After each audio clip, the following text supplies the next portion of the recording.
Nous vous saluons de partout où vous êtes en train de suivre. Mesdames, Messieurs, bonjour et bienvenue à cette nouvelle émission, à ce nouveau numéro de votre magazine que vous avez l'habitude de suivre, Lumière des Écritures.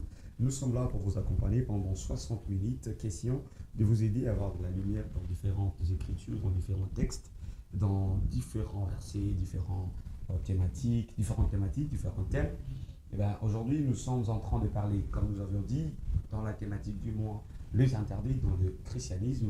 Y a-t-il des interdits dans le christianisme? Est-ce qu'il y a des choses qu'un chrétien ne doit pas faire? Est-ce qu'un homme de Dieu est-il un chrétien ou pas? Pourquoi cette question? Parce que nous connaissons bien beaucoup de pratiques au milieu des hommes de Dieu, beaucoup de réalités au milieu des hommes de Dieu. Nous voulons avoir de la lumière. Toutes ces questions, nous allons les développer ici aujourd'hui avec un homme de Dieu que nous avons reçu. Il s'agit bien du pasteur Patrice Tshisekedi, comme je l'ai dit dans d'autres émissions. Lui, il est au nom du chef de l'État de la République démocratique du Congo, non pas parce qu'il est de sa famille, mais parce qu'il porte un nom similaire à lui, un nom, je dirais, il y a le même nom que les présidents de la République démocratique du Congo. Il s'agit de M. Patrice. Bonjour et bienvenue. Bonjour M. Sarif, bonjour à nos téléspectateurs, bonjour à l'équipe technique, bonjour au peuple de Dieu de la ville-province de Kinshasa et ses Nous vous saluons au nom de notre Seigneur Jésus-Christ de Nazareth. Et je dis merci à notre Dieu qui a permis qu'on puisse participer dans cette émission dont vous nous avez lancé appel. Merci beaucoup. Comme je l'ai dit tantôt, nous parlons sur les interdits dans les christianismes. Les interdits dans les christianismes. Pasteur Patrice, pour commencer, Dieu a créé l'humanité, il a créé le monde et il a fait de nous ces créatures. Il nous a créés quand il a créé Adam, il lui a donné les jardins, cultivez les jardins, multipliez-vous et par la suite nous sommes bénis. Est-ce que ce Dieu-là a-t-il des interdits qu'il a instaurés pour ces créatures, les hommes que nous sommes? Merci beaucoup, M. Sarif, pour la thématique que nous abordons. Vous savez, quand Dieu appelle son peuple, parce que Dieu ne commence pas par appeler le peuple, Dieu commence par appeler un individu. Et quand il appelle cet individu-là, il lui donne la marche, il lui dicte ce qu'il doit faire, la manière où il doit marcher avec lui. Je donne l'exemple. Avant qu'on touche Exode, je suis dans Genèse. Dans Genèse chapitre 12, Dieu appelle Abraham. Mais avant que Dieu appelle Abraham, Dieu doit créer un homme. Dans Genèse chapitre 1, le verset 26 et le verset 27, il dit « Créons l'homme à notre image, à notre ressemblance, afin qu'il domine. » Afin qu'il puisse assister. C'est-à-dire Dieu crée l'homme, il lui donne ce qu'il doit faire. Il donne la mission à l'homme. Oui.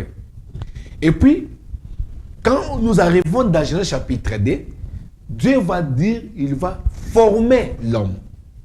Avant qu'il forme l'homme, il doit planter un jardin d'Éden, un jardin à l'Orient, en Éden, et il prend l'homme qu'il a formé, il doit le placer où c'est? Dans le jardin d'Éden.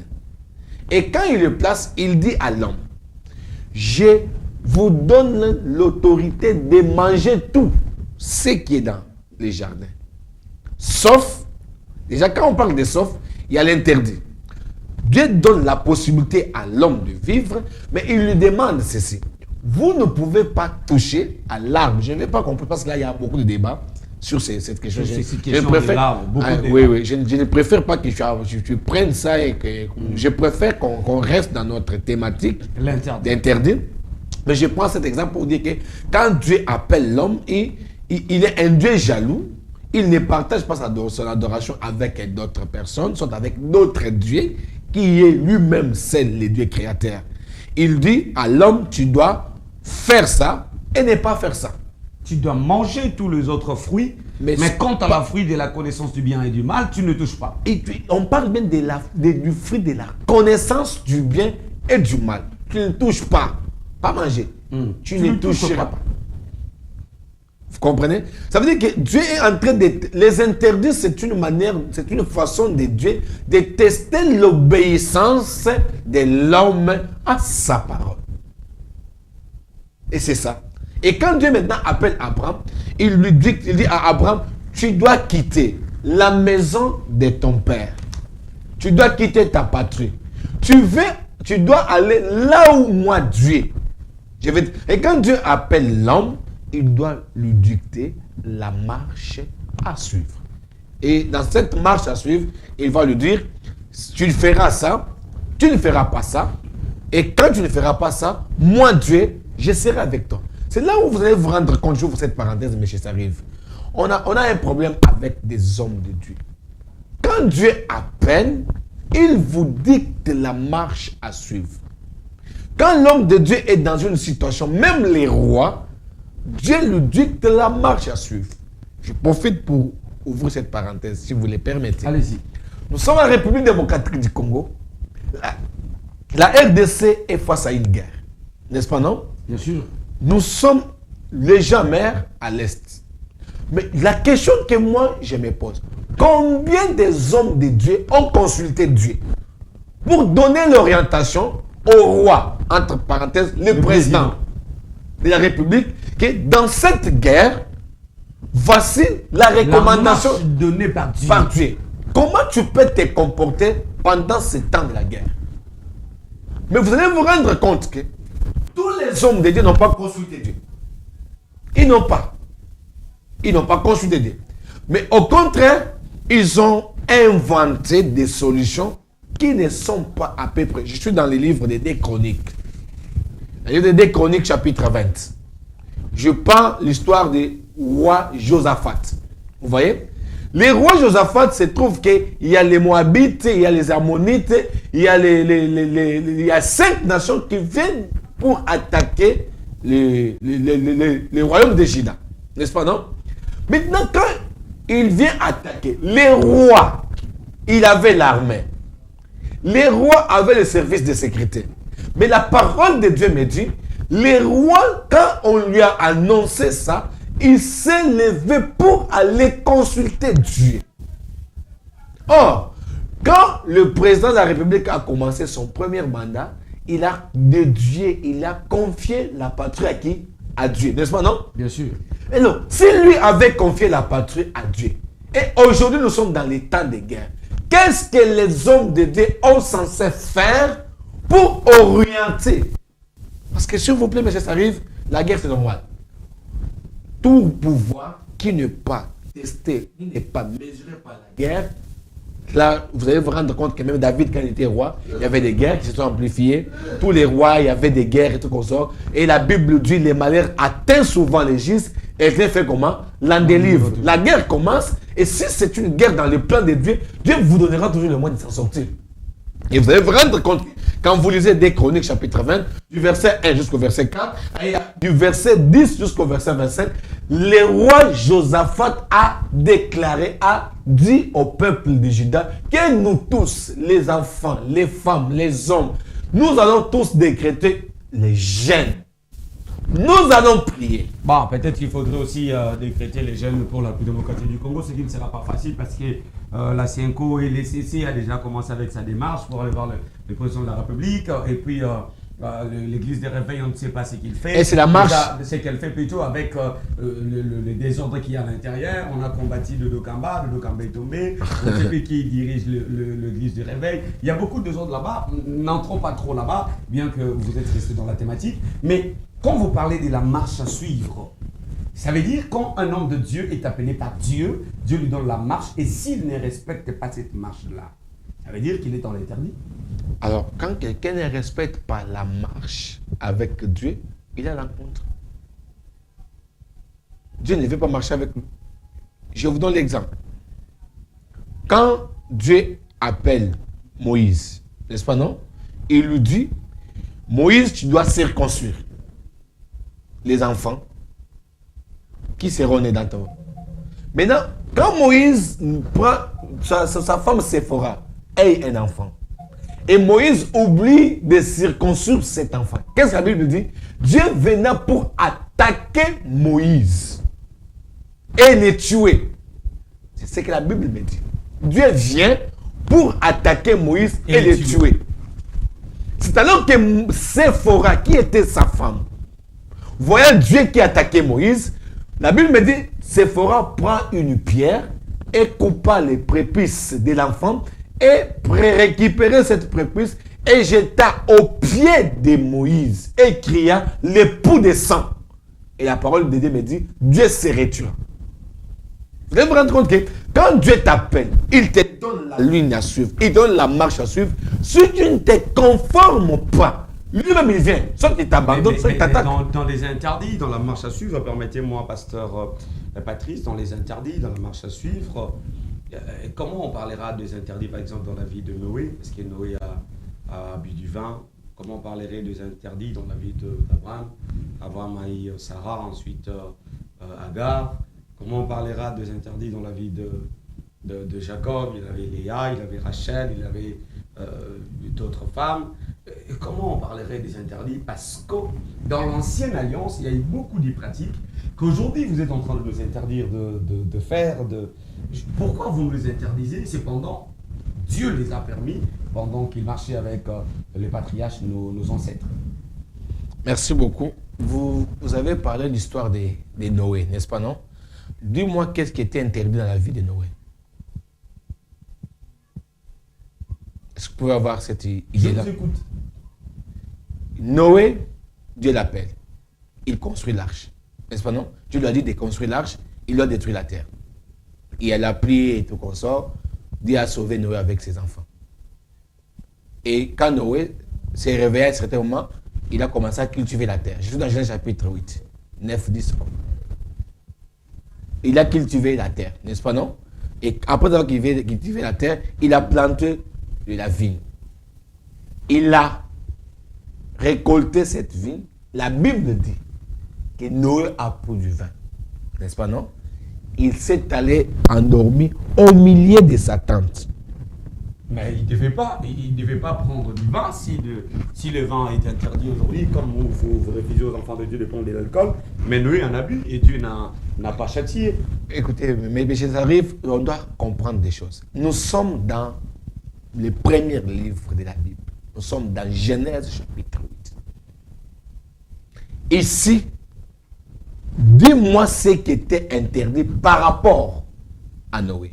Donc ça veut dire, dans ces temps-là, le vin n'était pas encore interdit. C'est Noé qui a planté.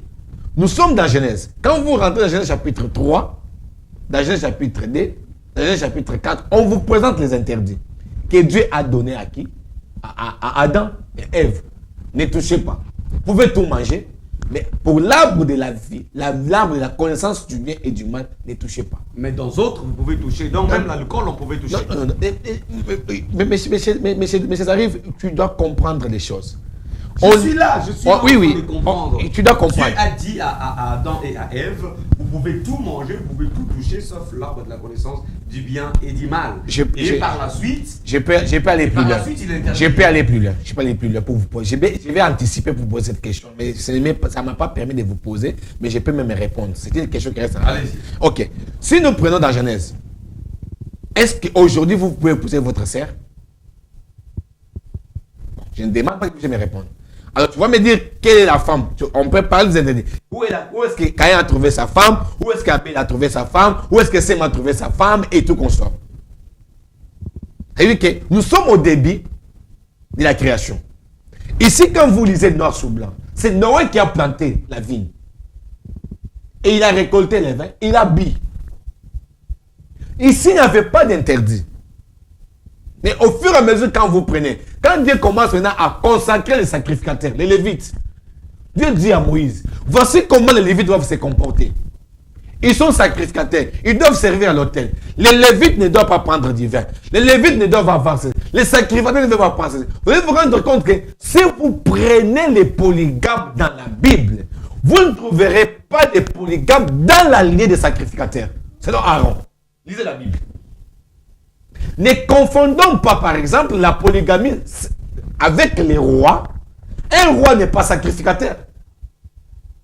Mais Aaron est sacrificateur. Vous ne me direz pas qu'Aaron avait 2 femmes, 3 femmes. Vous n'allez pas me dire que dans la descendance d'Aaron en tant que sacrificateur, il y a celui qui a servi à l'autel en tant que polygame, en tant qu'ivrogne. Et vous allez vous rendre compte qu'il faut savoir les interdits par rapport à l'appel. Ici, Noé est appelé, il a fait sa mission, il a planté la vigne, il a bu. Mais je sais qu'il y a une question que vous pouvez anticiper, que vous allez me poser et que je peux répondre directement. Comment Noé qui a bu le vin, il n'était pas puni, mais c'est Cham qui a vu la nudité de son père, qui n'est pas maudit, mais que son fils Canaan qui est maudit. Vous voyez? C'est trop simple. C'est trop simple. Quand vous lisez Deutéronome, la Bible dit ceci: l'enfant n'a pas droit de contempler la nudité de son père. Quand il contemple la nudité de son père... Et le père a droit de se laisser nu devant l'enfant. Attends, je vais vous faire... Parce que Noé, il s'est enivré et puis il s'est laissé nu. Lui, il a droit, mais l'enfant n'a pas droit. J'aime cette question. Ici, la Bible dit ceci: Noé a bu du vin, il n'est pas resté dehors. Noé a bu du vin, il est resté au milieu de sa tente. Pas au milieu de sa chambre. C'est-à-dire, les chambres, on parle de chambres aujourd'hui. Mais à l'époque, Noé avait sa tente. C'est au milieu de sa tente que Noé s'est retrouvé.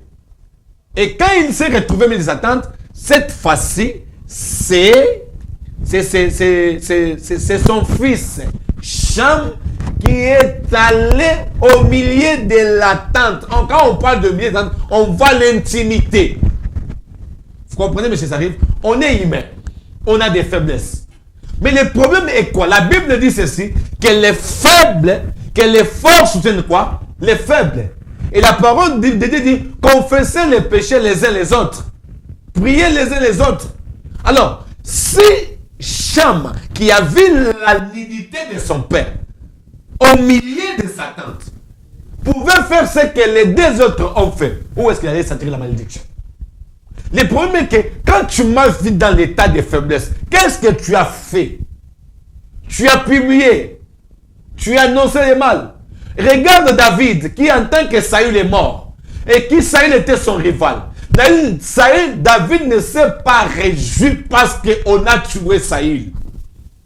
Mais au contraire, David a regretté parce qu'on a tué Saül. Il a dit d'annoncer pas en garde afin que le fils de prochain ne puisse pas se réjouir. Mais son rival qu'on a tué. Vous avez dit tout à l'heure, pasteur Patrice, que Dieu, lorsqu'il a commencé à établir les sacrificateurs dans la lignée d'Aaron, c'est alors qu'il a commencé à installer les interdits.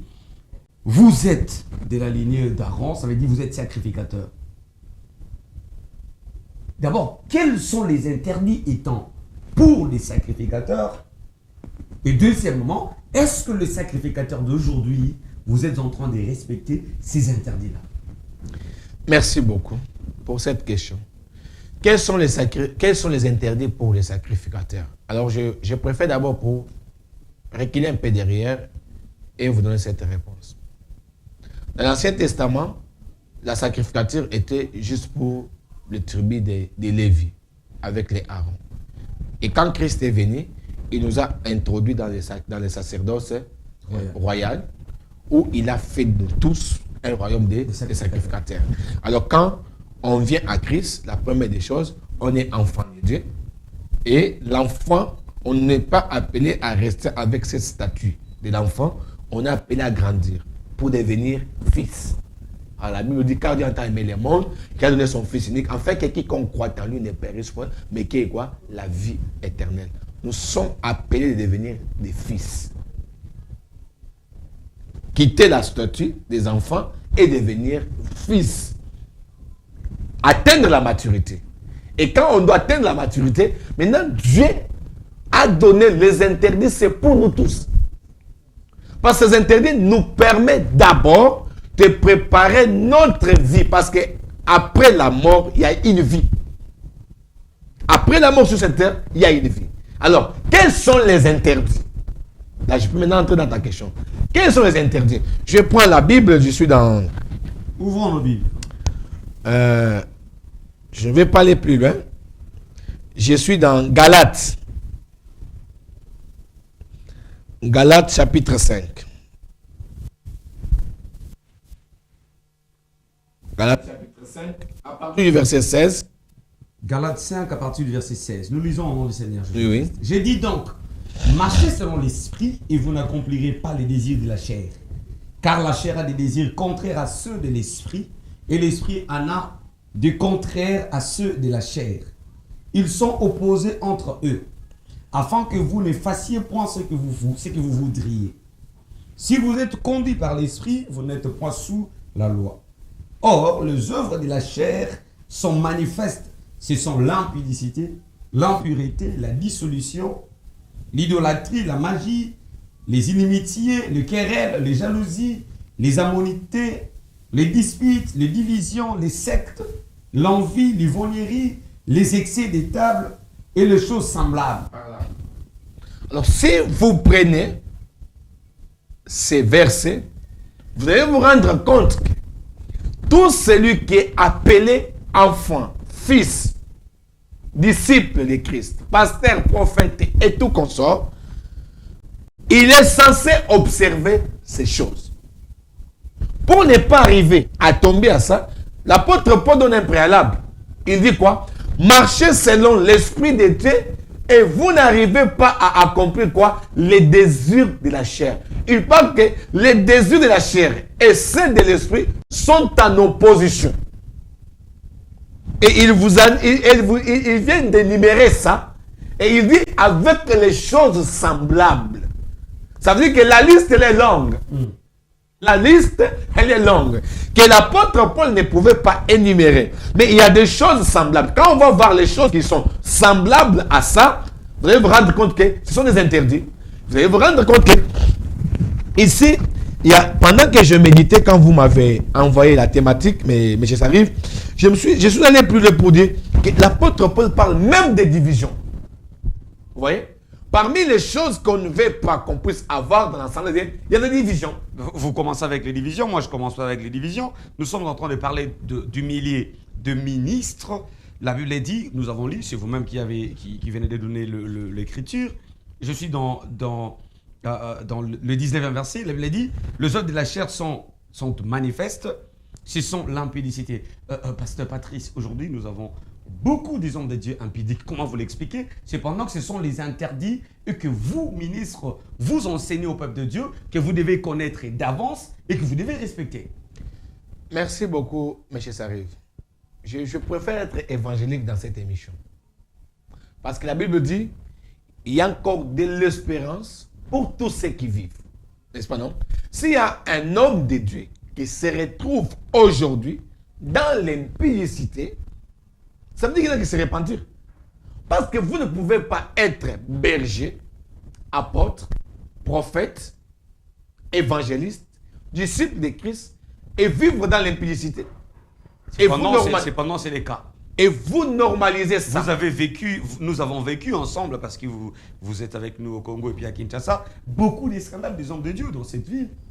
Vous savez, vivre et être informé, c'est deux choses différentes. Monsieur Sariv, est-ce que vous avez vu ou soit on vous a informé? Nous avons vu dans ces pays beaucoup de scandales des hommes de Dieu. Je parle de vivre. Je dis ceci. Si vous avez vécu des hommes de Dieu, sache qu'il n'est pas berger. Peut-être c'est un loup dans la bergerie. Vous savez, la Bible nous demande d'avoir un cœur repentant. Dans le sens où que, si tu reconnais que tu es tombé dans l'impudicité et que tu es encore en vie, mieux vaut que tu rachètes les temps. Mieux vaut que tu puisses te repentir. Peut-être l'impudicité peut être comme une faiblesse pour toi. Vous comprenez, vous savez? L'impudicité peut être comme une faiblesse pour toi. Mais le Saint-Esprit a la capacité, a le pouvoir de vous rendre fort devant cet esprit méchant, devant l'impudicité. Parce que l'arme la plus puissante devant l'impudicité, on ne résiste pas devant l'impudicité. Vous avez cité. Devant l'impudicité, on ne résiste pas. Devant l'impudicité, on fait comme Joseph devant la femme de Potiphar. On fuit. Même si tu restes avec l'ami, je fuis. Devant l'impudicité, je vous donne la théorie de pasteur Faustin de Bumbaché. Il nous a dit, pendant qu'on travaille dans sa sainteté, il a dit, écoutez frère, moi je suis votre pasteur. Les jours où moi je vais commencer à recevoir, voici ma technique. Si je reçois une maman dans mon bureau, cher frère, laissez ma porte ouverte. Et à chaque 5 minutes, vous entrez dans mon bureau, vous me posez des questions. C'est aussi une manière de... Mais question de confidentialité, voudrais-je dire. Par exemple, la kirdan, par exemple, il y a aussi des secrets. Quand quelqu'un vient rencontrer les pasteurs, il a des choses à dire au pasteur. Au pasteur lui seul, quand vous entrez de temps en temps, vous êtes en train de détruire la discrétion. Vous savez, quand vous avez la consigne du pasteur, il n'y a pas une distraction devant les péchés. Je s'arrive, je vous dis, vous êtes un homme de Dieu, il n'y a pas une discrétion devant les péchés. Quand un pasteur vous dit ça, il sait. Vous savez, la Bible nous demande de veiller les uns les autres. Si ton pasteur te dit de faire ça, et tu dois suivre ça. Parce que si la femme, elle a l'esprit de Jézabel en elle, quand elle vient, sa mission, c'est d'accomplir ce qu'on lui a donné comme mission. C'est de te détruire, c'est de te rendre. Vous savez, sur cette monde, sur cette terre, le diable n'a pas pitié de nous. Il a besoin aussi qu'il puisse avoir plusieurs ces jours-là. Comment vous faites, vous les hommes de Dieu, comment vous faites pour être si faible devant les filles, devant les femmes à l'église, devant vos fidèles, parce qu'elle est entrée au bureau, et puis vous tombez? Comment vous faites? Merci beaucoup, M. Sarif. Quand vous posez cette question-là, comment vous faites? Je vous ai dit ceci. Un homme de Dieu qui est appelé par Dieu, consacré par Dieu, il est conduit par le Saint-Esprit. Si, mais vous êtes devant une sœur à l'église parce qu'elle est blonde, elle a une belle taille, et puis elle entre au bureau, et puis vous tombez. Non. Vous savez ceci, j'ai dit ceci, mais ça arrive. Je réponds toujours. Comment vous faites? C'est ça la question. Je réponds toujours de cette manière. S'il y a un pasteur qui tombe dans ce sens-là, Dieu, je vous dis qu'il n'est pas berger, c'est un loup. Mais la Bible dit, celui qui dira qu'il ne pêche pas, c'est un menteur. Je n'ai pas compris. La Bible dit, celui qui dira qu'il ne pêche pas, c'est un menteur. Écoutez, pécher, cela ne signifie pas que Mais il est tombé. Non, attends, monsieur Sarif. Je vais vous amener quelque part. Celui qui dit qu'il n'a pas péché, c'est un menteur. N'est-ce pas? C'est ce que la Bible dit, non? Oui. Ça veut dire que, n'oublie pas que même la lâcheté aussi, c'est un péché. La lâcheté. On peut manquer le ciel à cause de la lâcheté. Au même titre qu'un impudique. Au même titre qu'un menteur. Revenez, comment vous faites pour être si faible devant? Non, ne dites pas que comment... Ça, vous n'avez pas répondu jusque-là. Non, je vous ai dit ceci. Celui qui est faible devant l'impudicité, soit devant une femme, il n'est pas dans ses principes. Il n'est pas dans ses principes, donc je vous dis, Galates chapitre 5, le verset 7, marchez selon l'Esprit de Dieu et vous n'accomplirez pas les désirs de la chair. Mais vous avez l'Esprit de Dieu, vous les hommes de Dieu. Quand on tombe dans l'impudicité, ça veut dire qu'on a commencé par convoiter. Vous comprenez? On commence par la convoitise. C'est la convoitise de la chair qui nous pousse à tomber dans l'impudicité. Mais si on est conduit par le Saint-Esprit, il est difficile de tomber dans l'impudicité. Et si on laissait l'impudicité pour parler de l'impureté, parce que c'est le deuxième élément, elle dit, c'est votre verset, c'est vous-même qui l'avez donné. L'impudicité, l'impureté. L'impureté est interdite aux hommes de Dieu parce que nous parlons des interdits dans le christianisme et puis nous prenons l'angle des hommes de Dieu, des ministres. Comment un ministre peut être impur? Merci beaucoup, M. Sarif. Je préfère toujours vous répondre, toujours avec le verset 16. On devient impur, on est dans l'impureté, c'est quand on n'a pas l'esprit de Dieu en nous. Pasteur, je vous concède, j'accepte. Mais je me demande, marcher. Est-ce que tous les hommes de Dieu qui sont en train de tomber n'ont pas l'esprit de Dieu? Il y a un problème, M. Sarif. Quand on est mal affermi, on s'expose. Le problème est qu'il y a des hommes de Dieu qui se fabriquent. Bon, je ne peux pas dire qu'il est appelé. Quelqu'un qui a conçu son appel et qui s'est dit qu'on l'a appelé par Dieu et Dieu n'a pas appelé. Parce que n'oubliez pas que la Bible dit vers le temps de la fin, il y aura plusieurs qui se diront que non, je suis prophète, je suis apôtre, je suis cela. Ils vont venir, ils vont séduire plusieurs. Ils vont prêcher, l'apôtre Paul parle avec Timothée, ils chercheront à prêcher, les hommes vont chercher à entendre ce qui est sensible dans leurs oreilles. Alors vous allez me dire que quelqu'un qui a fabriqué son appel à lui seul, et qui n'est pas bien affermi, il ne va pas tomber, il tombera toujours. Mais quelqu'un qui est affermi, qui a su les enseignements, vous savez, il y a une dimension dans la parole de Dieu. Et hier, on méditait à l'église. Au fur et à mesure, quand vous commencez à méditer, vous sentez que même le Saint-Esprit peut vous dire, aujourd'hui, tu vois telle sœur qui vient là-bas, tu ne pousses pas les recevoir dans ton bureau, mais tu dois les recevoir dehors. Moi, je vous donne l'exemple. Je suis consacré berger depuis l'université. Dans les milieux du campus, je parle de mon propre témoignage. J'ai recevé des femmes. Mais j'avais un principe. Quand les sœurs viennent chez moi, au berger, j'ai besoin de vous rencontrer. Elle vient seulement chez moi. J'avance. La Bible dit, fouillez l'impudicité. La chair que vous voyez, mais chez Sarif, elle est faible. Ça, je sais. On ne va pas résister devant l'impudicité. Il y a des principes qu'il faut développer. Et quand la sœur me dit, berger, je viens, oui, viens ma sœur. Elle insiste, elle vient. Et quand elle arrive, je dis, oh ma sœur, voyez donc, en tant qu'étudiant, non, on n'a qu'une seule pièce. Il fait très chaud. Est-ce qu'on peut s'asseoir dehors? On s'assoit dehors. Je ne suis pas exposé. On doit partager. Il doit poser son problème. Ce n'est pas un aveu de la faiblesse. Non, c'est une question pour passer. Non, ce n'est pas. Écoutez. Juste une petite question pour passer parce qu'on doit toucher.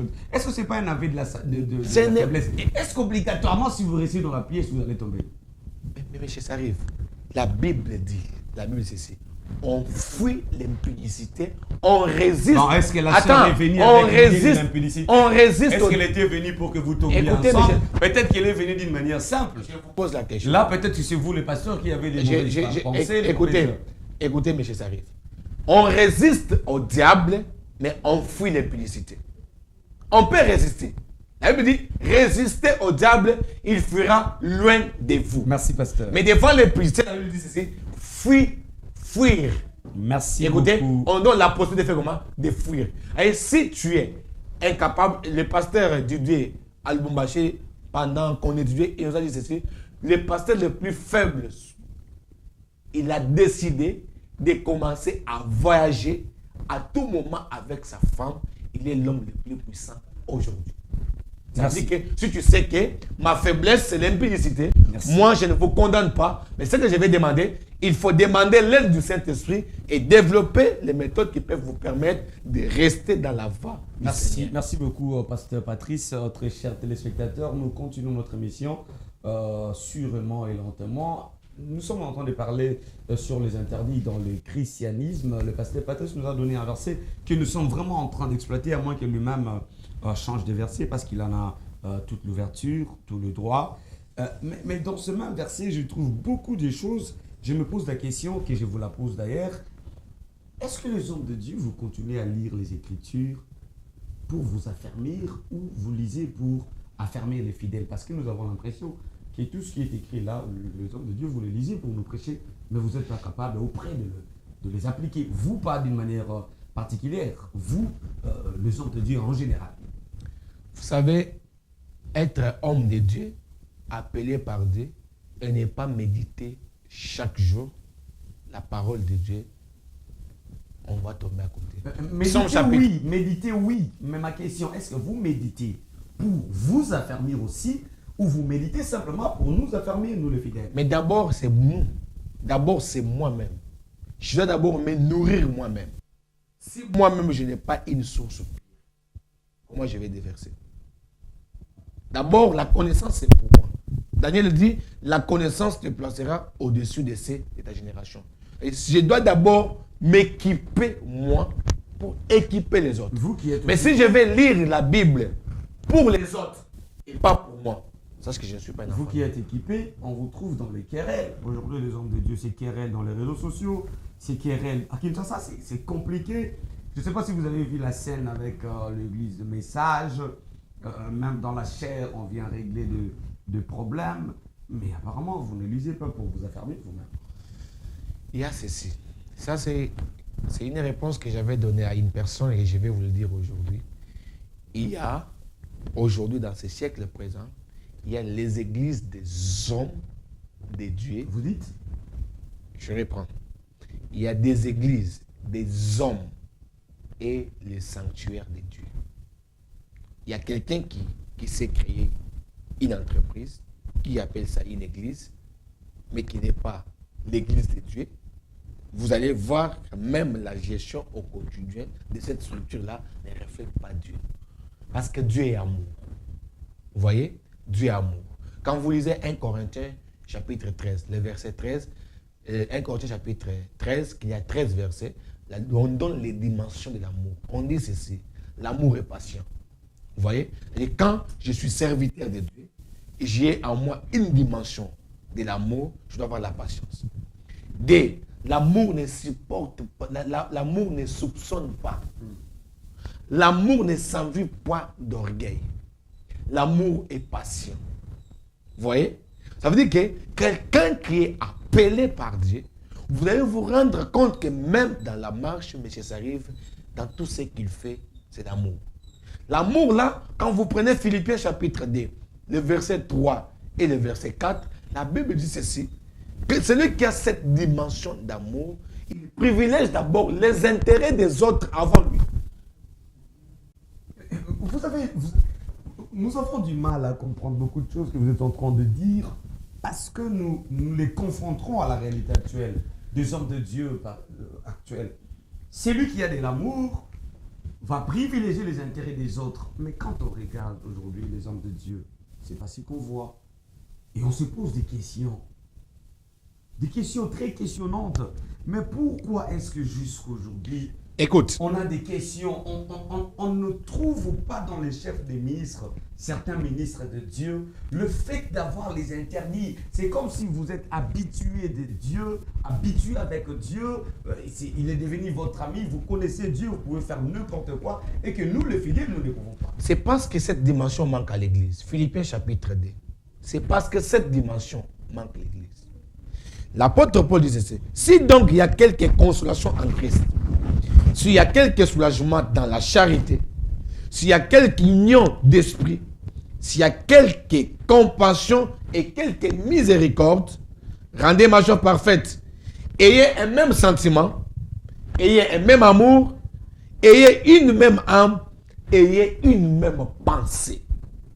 Si au sein de l'église, si au sein d'une communauté, on arrive à ce stade où on doit, pour rendre la joie de Christ parfaite, on doit avoir un même sentiment.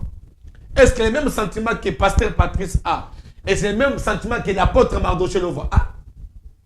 Est-ce que c'est le même sentiment que l'apôtre Eva a? On est dans une même communauté. Est-ce que nous avons le même amour? Quand nous avons cette dimension, vous allez vous rendre compte que la Bible dit maintenant, ne faites rien par esprit de parti pris ou par vaine gloire. Mais que l'humilité vous fasse regarder les autres comme étant au-dessus de vous-même. Un pasteur qui n'a pas l'humilité, un apôtre qui n'a pas d'humilité, il va vous rendre, il va vous dire que moi je connais tout. Or la Bible dit nous connaissons en partie. Nous prophétisons en partie. Ça veut dire qu'il n'y a pas la personne qui a la connaissance générale de Dieu. Je n'ai qu'une partie. La partie que moi j'ai, la partie que vous avez, la partie que les autres ont, l'ensemble de nos parties feront qu'on arrive à faire amener les gens à la statue parfaite du Christ. C'est pourquoi moi, pasteur Patrice, j'ai dit ceci. Dans une église où vous trouverez qu'un seul pasteur, ce n'est pas une église. Ah ben comment ça? Si lui, les pasteurs, c'est lui qui est consacré, les autres ne sont pas encore consacrés. Ça, ils doivent grandir dans les seigneurs, dans les choses de Dieu avant d'être consacrés. Je vais vous scandaliser. L'apôtre, vous savez les rôles des 5 ministères, c'est quoi? Les rôles du 5 ministères, c'est pour édifier quoi? L'église, non? Oui. Afin que cette église-là arrive à la statue parfaite du Christ. Christ atteint une église qui doit être parfaite. Mais pour que cette église arrive à cette dimension-là, il faut que les 5 ministères puissent être ensemble au sein de l'église, afin que ces ministères-là travaillent. Je dois être édifié par un prophète. Je dois être édifié par un pasteur, par un évangéliste. Mais vous allez vous rendre compte que vous n'avez qu'une église où il n'y a qu'un pasteur, ça fait 38 ans, ça fait 20 ans, ça fait 50 ans. Pasteur Patrice, nous sommes en train de chuter. C'est lui-même prophète. Il nous reste... C'est lui-même apôtre. C'est lui-même évangéliste. C'est lui-même. C'est lui-même. Il n'a que les anciens. Il ne reste pas trop de minutes. Avant de prendre la dernière question, prenez cette question. Aujourd'hui, nous avons deux interprétations des Écritures de mille et une manières. On se pose des questions. Parce qu'aujourd'hui, d'autres ministres interprètent mal les Écritures pour de fins commerciales.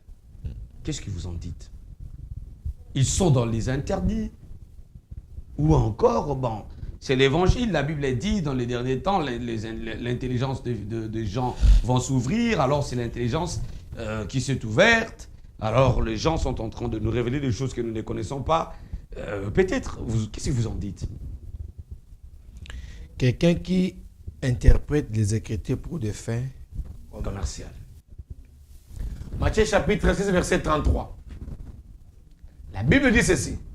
Cherchez premièrement les royaumes des cieux et le reste vous sera donné par surcroît.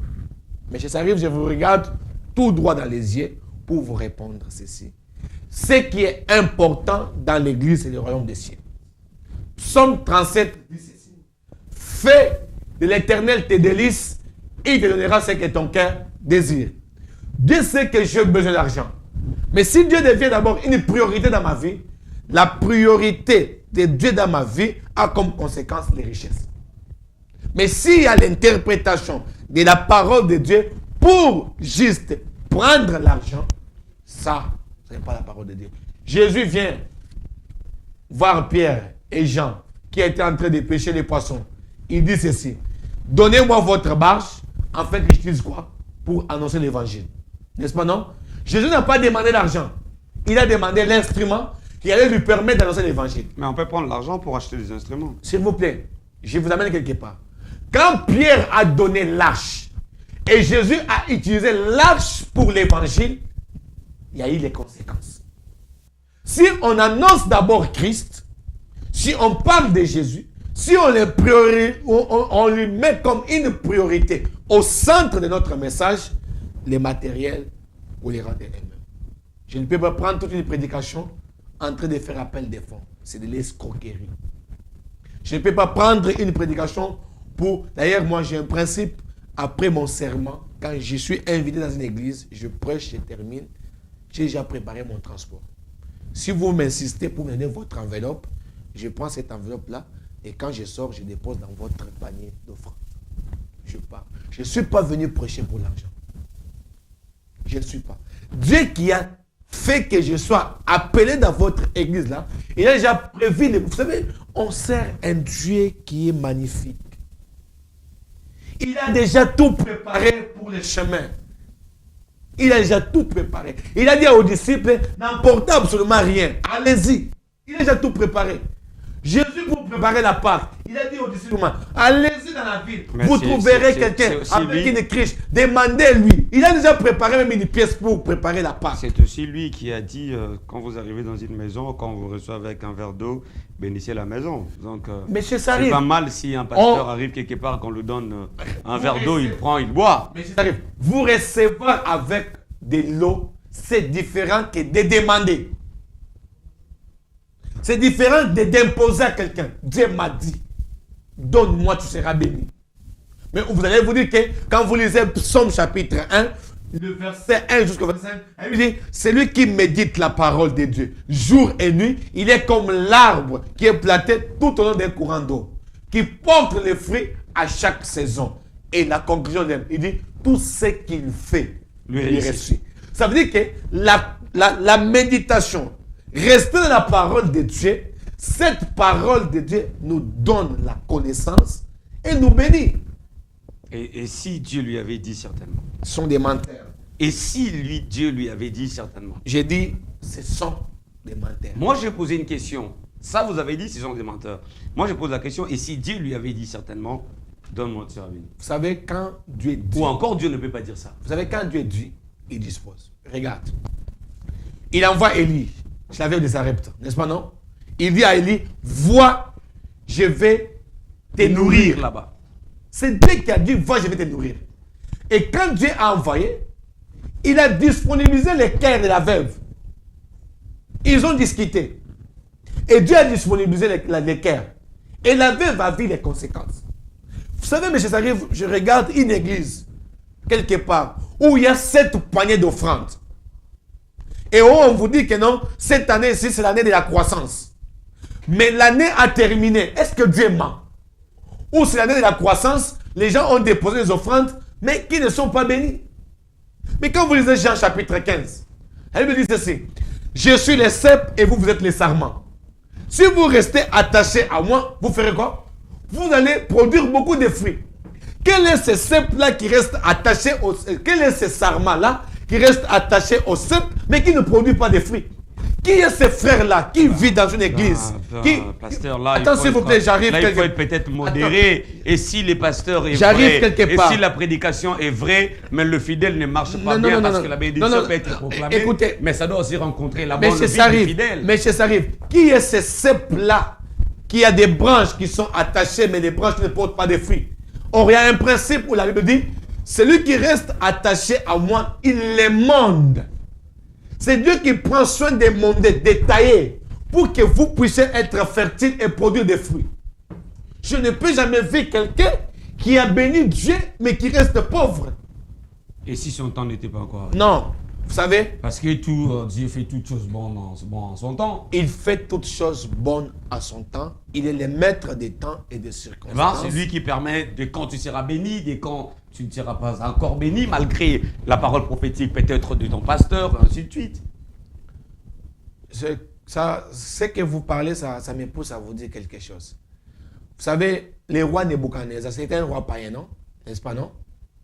Mais il était béni comment? Est-ce que la richesse matérielle, cela signifie que Dieu est avec nous? Monsieur, ça arrive. Prêchons l'évangile. Je vous ai bien dit. Jésus vient, il dit. Nous sommes dans Matthieu chapitre 6, verset 33. Cherchez d'abord le royaume des cieux. Si vous annoncez le royaume, l'argent va venir.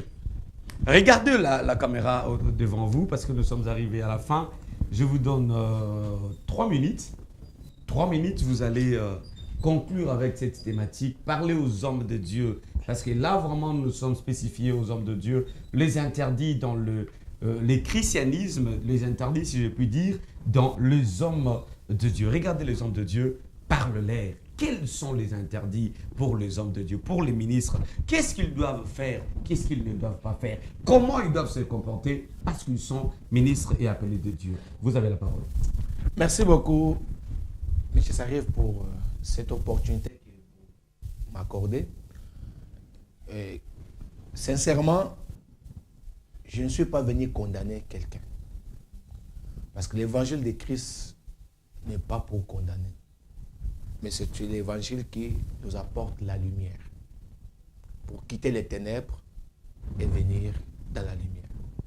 Car la Bible dit, rachetez les temps, car les jours sont mauvais. Vous étiez appelés par Dieu. Mais peut-être vous avez tombé. Et vous avez trébuché.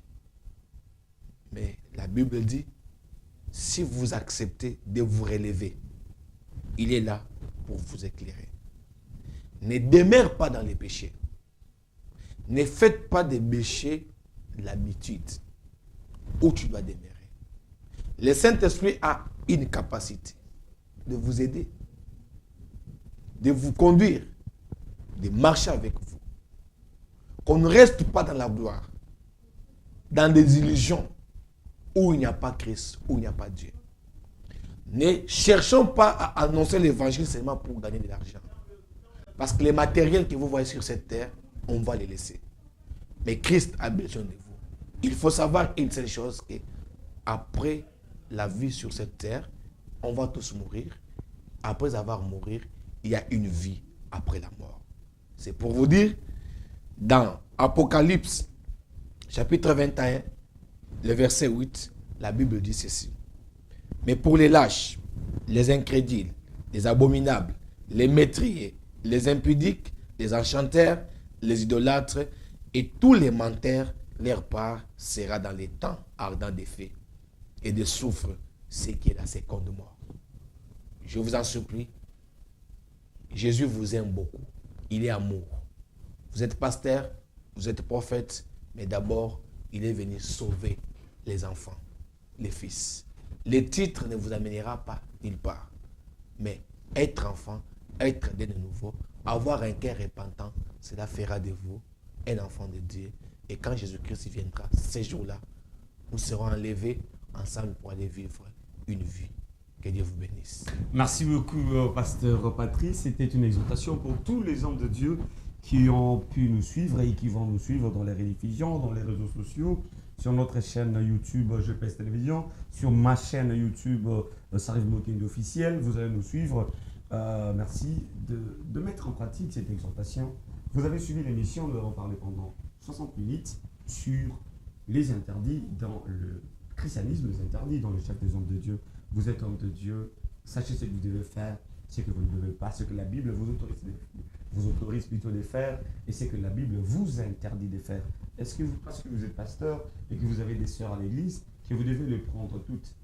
Est-ce que parce que vous êtes pasteur et que vous avez des jolies filles qui font le protocole à l'école et que vous devez vous abuser d'elles? Est-ce que parce que vous êtes pasteur et que vous avez des chantres dans la chorale que vous devez vous abuser d'elles? Est-ce que ça?